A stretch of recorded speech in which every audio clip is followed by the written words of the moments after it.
ఈరోజు గవర్నర్ గారి ప్రసంగానికి ధన్యవాదాలు తెలిపే తీర్మానంపై చర్చలో పాల్గొన్న గౌరవ సభ్యులకు మాత్రమే క్లారిఫికేషన్స్కు అవకాశము ఇవ్వబడును. పల్లా రాజేశ్వర రెడ్డి గారు హరీష్ రావు గారిని సార్ హరీష్ రావు గారి పేరు తీసుకున్నారు కాబట్టి వారికి ఇవ్వండి. హరీష్ రావు గారి పేరు ఇవ్వండి. ముఖ్యమంత్రి గారు అధ్యక్ష ముఖ్యమంత్రి గారే చెప్పారు. ముఖ్యమంత్రి గారే చెప్పారు. పల్లా రాజేశ్వర రెడ్డి గారు మాట్లాడినాక మీ పేరు తీసుకున్నారు, లీడర్ ఆఫ్ ది హౌస్ కాబట్టి మీకు తర్వాత అవకాశం ఇస్తాము. పల్లా రాజేశ్వర రెడ్డి గారు మాట్లాడండి. అధ్యక్ష, ముఖ్యమంత్రి గారు సంతోషం. చాలా తక్కువ వయసులో చాలా అనుభవం సంపాదించేసి అలా ముఖ్యమంత్రి అందరి ఆశీస్సులతో దయతో అయినరు ఖచ్చితంగా.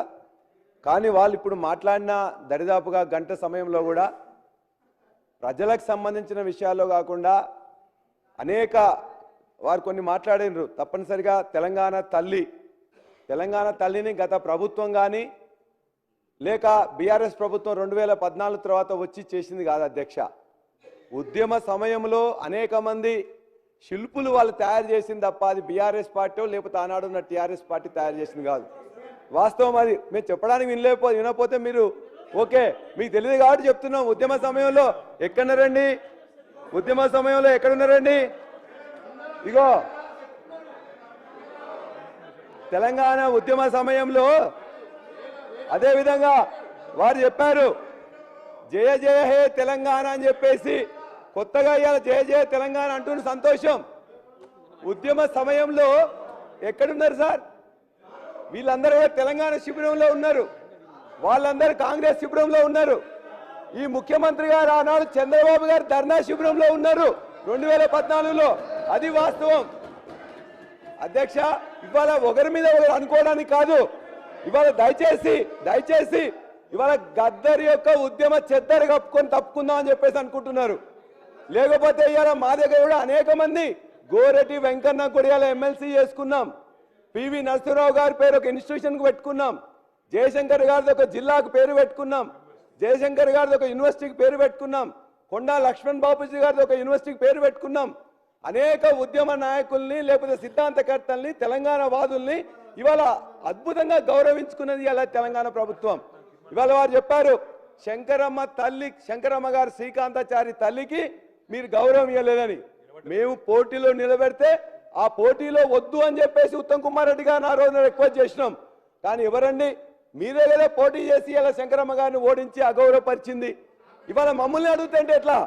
అదేవిధంగా మీరు చెప్పారు జయ జయ తెలంగాణ రాష్ట్ర గీతం లేదని. ఆ రాష్ట్ర గీతం కాదు, ఇలా 4 కోట్ల ప్రజల యొక్క ప్రతి నాలుక మీద కూడా తీసుకొచ్చింది, రికార్డ్ చేసింది, వినిపించింది, పాడింది ఇలా బీఆర్ఎస్ పార్టీ టీఆర్ఎస్ పార్టీ. ఆ జయ జయ తెలంగాణను రాష్ట్ర గీతం చేయాలని చెప్పేసి అనుకున్నా కూడా రచయిత గారు అది 10 జిల్లాలు అని చెప్పేసి ఉన్నది. కొన్ని ఉన్నాయి కాబట్టి కొన్ని యాక్సెప్ట్ చేయలేదు కాబట్టి రాష్ట్ర గీతం అవసరం లేదు, మనకు జాతీయ గీతం ఉందని చెప్పేసి అన్నాం తప్ప ఏనాడు వారిని మేము అగౌరవపరచలే. ఆ పాటను తీసుకుంది మేము, రికార్డ్ చేసింది మేము అని చెప్పి మీకు తెలియజేస్తున్నాం. అధ్యక్ష, రాజముద్రలో నిన్నే మీరు చెప్పారు, ఇవాళ ప్రసంగంలోనే రాస్తూ ప్రసంగంలో మాట చెప్పారు. ఏమని? ఇవాళ హైదరాబాద్ వైభవాన్ని చూపిస్తాం, తెలంగాణ వైభవాన్ని చార్మినార్ని గొప్పగా చూపిస్తాం అని చెప్పేసి. చార్మినార్ ఎప్పుడో 450 సంవత్సరాల కింద వచ్చిన దాన్ని, అదేవిధంగా మత సామరస్యానికి ఇవాళ ఉన్నదాన్ని, ప్రతీకగా ఉన్నదాన్ని కాకతీయులు అద్భుతమైన సేవ ఈ ప్రాంతానికి తెలంగాణ ప్రాంతానికి చేసిండ్రు. గొలుసుగట్టు చెరువులు తీసుకొచ్చిండ్రు.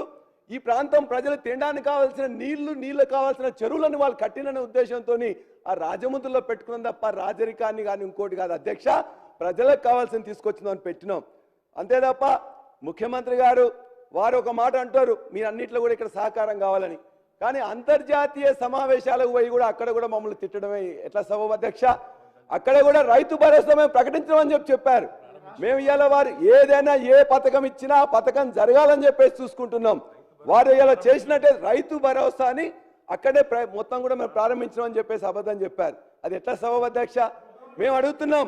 అదేవిధంగా ఇవాళ చెప్పాను ఆటో డ్రైవర్ వచ్చినట్లయితే తగలబెట్టించుకున్నారు. అధికారం మీ చేతిలో ఉన్నది, ఎంక్వైరీ చేయండి, ఇంటెలిజెన్స్ ద్వారా ఇన్ఫర్మేషన్ తెచ్చుకోండి. ఇటువంటి సత్యదూరమైన చెప్పడం అనేది సబబు కాదని చెప్పి కూడా మాకు తెలియజేస్తున్నాం. ఉద్యోగాల గురించి చెప్పారు. ఇవాళ నర్సులు కానీ సింగరేణి కానీ ఇవాళ ఇచ్చే 15,000 ఉద్యోగాలు పోలీసు కానీ ఎప్పుడు నోటిఫికేషన్ ఇచ్చిన అధ్యక్ష? ఎప్పుడైనా పోలీస్ డిపార్ట్మెంట్లో ఇప్పటివరకు 32,000 ఉద్యోగాలు మేము ఇచ్చినాం.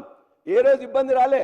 6 లేక 7 విద్యా సంస్థలు ఇలా హెల్త్ డిపార్ట్మెంట్ కానీ సోషల్ వెల్ఫేర్ కానీ మొత్తం కూడా అనేక ఇతర డిపార్ట్మెంట్స్లో అన్ని కూడా ఒకటే ఒక సమస్య గ్రూప్ 1 సంబంధించింది 500 ఉద్యోగాలకు సంబంధించింది వస్తే దాన్ని రాద్ధాంతం చేసి ఇవాళ మొత్తం కూడా మమ్మల్ని బదనాం చేసి ప్రచార పటాటోపంతో మమ్మల్ని అందరినీ ఇబ్బంది పెట్టే ప్రయత్నం చేసింది తప్ప 1,60,000 ఉద్యోగాలు ఒక చిన్న తప్పు కూడా జరగలేదు అధ్యక్ష.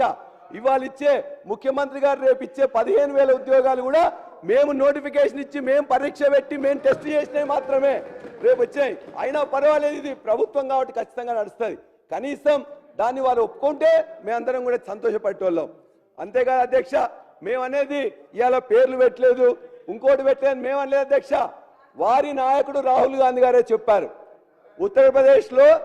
ఉత్తరప్రదేశ్ ప్రభుత్వంలో అనేక ప్రభుత్వాలు కూడా అంతకుముందు బీజేపీ ప్రభుత్వం పేర్లు మారుస్తుంటే రాహుల్ గాంధీ గారే చెప్పారు, ఇవాళ పేర్లు మార్పు వలన బిల్డింగ్ల మార్పు వలన ఇవాళ అభివృద్ధి అనుకుంటే కాదు అని చెప్పింది. కాబట్టి మీ రాహుల్ గాంధీ గారు చెప్పిందే దయచేసి విని పేర్లు మార్పు కాదు మిగతాది మార్చాలని చెప్పేసి మేము అడుగుతా ఉన్నాం. అంతేకాదు సచివాలయం వారు చెప్పారు పూలే గారి పేరు పెట్టామని. భారతదేశంలో 29 సచివాలయాలు ఉంటే ఒకే ఒక్క సచివాలయానికి తెలంగాణ సచివాలయానికి పేరు పెట్టింది బిఆర్ అంబేద్కర్ గారి పేరు పెట్టింది కేసీఆర్ గారి ప్రభుత్వం. వారు చెప్పారు మీ దగ్గరికి అందరు ఎమ్మెల్యేలు వస్తున్నారు, ఆ ఎమ్మెల్యేలు అందరూ కూడా వస్తే మీరు భయపడకండి, నేను కూడా అందరిని రిసీవ్ చేసుకుంటా అని చెప్పేసి ఇదే సభలో ఇంతమంది ఎమ్మెల్యేలు నిజంగానే వారిని కలిశారు. నలుగురు కలిశారు, ఇంకోరు ఇద్దరు కలిశారు. వారు ఏం చెప్పారు, నాకు అందరూ సమానమే, ఎమ్మెల్యేలు సమానమే, ఎంపీలు సమానమే, ఎమ్మెల్సీలు సమానమే, అన్ని పార్టీల వాళ్ళకు నాకు సమానమే అని చెప్పారు. అవును, మరి ఎవరికి ఎందుకు ప్రోటోకాల్ గెలిచిన ఎమ్మెల్యేలకు ఇవ్వట్లేదు అధ్యక్ష? ఇవాళ ఎస్డిపి 10 కోట్ల రూపాయలు ఇచ్చింది కదా, మరి లక్ష్మ మా అక్క అక్కడికి పోయి మాకు ఇట్లా ఇవ్వట్లేదని చెప్పేసి అడిగితే అంటే వారు చెప్పిన దాంట్లో ఎంత నిజాయితీ ఉందంటే నేతి బీరకాయలో నేతి ఎంత ఉందో వారు చెప్పిన దాంట్లో నిజం కూడా అంతే ఉంది అధ్యక్ష. మా అందరినీ 119 మందిని ఎమ్మెల్యేలందరినీ ఎమ్మెల్సీలు అందరినీ కూడా సమానంగా చూస్తారని వారు చెప్పారు. ఇచ్చారా? మరి ఇవాళకి ఇప్పుడు కూడా ఈ యొక్క 119 తరఫున కూడా ఒక కాంగ్రెస్ సభ్యులే కాదు, బీజేపీ కానీ ఎంఐఎం కానీ సిపిఐ కానీ మా తరఫున మేము రిక్వెస్ట్ చేస్తున్నాం. మేము కూడా ప్రజల చేత ఎమ్మెల్యేగా ఎన్నుకోబడ్డాం కాబట్టి మాకు ఇచ్చే నిధులు కానీ విధులు కానీ ప్రోటోకాల్స్ కానీ మీ తరఫున ఈ అందరి తరఫున ముఖ్యమంత్రి గారిని రిక్వెస్ట్ చేస్తున్నాం. మీరు చెప్పింది కాదు ఇప్పుడే వారందరూ కూడా మేము సమానంగా చూస్తాం, సమానంగా చేస్తామని. నిజంగా మీకు నిజాయితీ ఉంటే ఖచ్చితంగా దీన్ని ఇమ్మీడియట్ గా అమలు చేయాలని చెప్పి మేము కోరుతా ఉన్నాం. అధ్యక్ష, ఇవాళ మేము అనేది చివరి మాట ఒకటే అధ్యక్ష, చివరి మాట ఒకటే అధ్యక్ష, ఒకటే అన్నా మంత్రి గారు సార్ శ్రీగారు సార్ మీ ద్వారా పల్లా రాజేశ్వర రెడ్డి గారు గౌరవ సభ్యుని అడుగుతాం.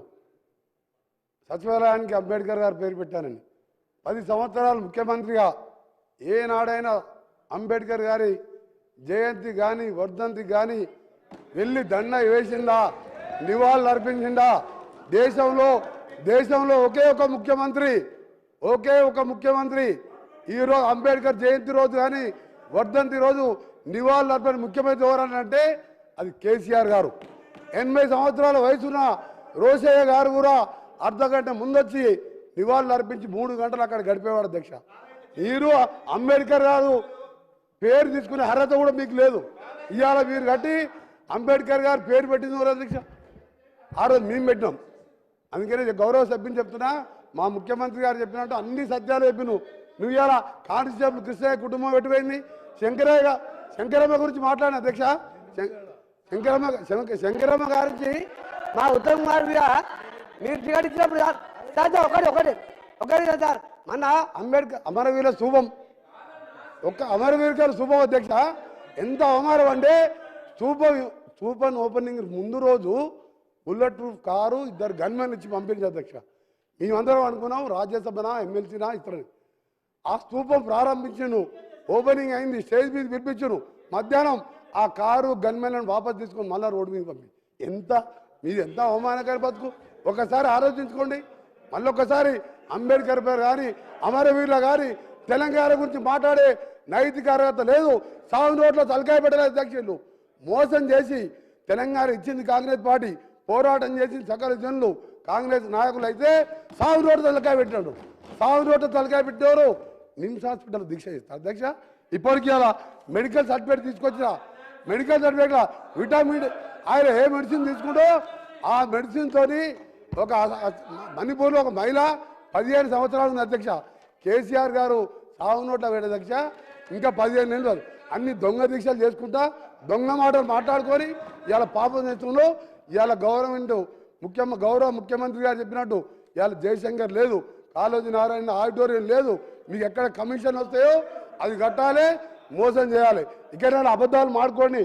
మళ్ళీసారి నాంపల్లి దర్గాలో ఎక్కడ దర్గారో ఆ గౌరవ ముఖ్యమంత్రి ఉన్నట్టు అలా దేదే బాబా అనుకుంటూ ఉంటారు మీరు.